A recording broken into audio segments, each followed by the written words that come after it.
सोलापूर जिल्ह्यात विजेच्या कडकडाटाने पुन्हा एकदा जीव घेतला असून शेतात काम करत असताना एका तरुणाच्या अंगावर वीज कोसळून दुर्दैवी मृत्यू झाल्याची घटना समोर आली आहे।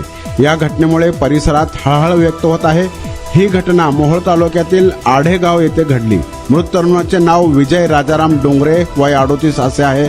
मिळालेल्या माहितीनुसार संबंधित तरुण बांधकामासाठी आलेली वाळू खाली करत होता। याच वेळी अचानक वातावरणात बदल होऊन विजांचा कडकडाट सुरू झाला आणि त्याच क्षणी त्याच्या अंगावर वीज कोसळली। घटनेनंतर स्थानिकांनी त्याला तातडीने मोहोळ ग्रामीण रुग्णालयात दाखल केले, मात्र डॉक्टरांनी तपासणी केल्यानंतर त्याला मृत घोषित केले। या अचानक घडलेल्या घटनेमुळे कुटुंबियांवर दुःखाचा डोंगर कोसळला आहे। या प्रकरणी नातेवाईकांनी मोहोळ पोलीस ठाण्यात माहिती दिली असून पुढील तपास पोलीस करत आहेत। सोलापूर जिल्ह्यात सध्या अवकाळी पाऊस, वादळी वारे आणि विजांचा कडकडाट वाढला आहे।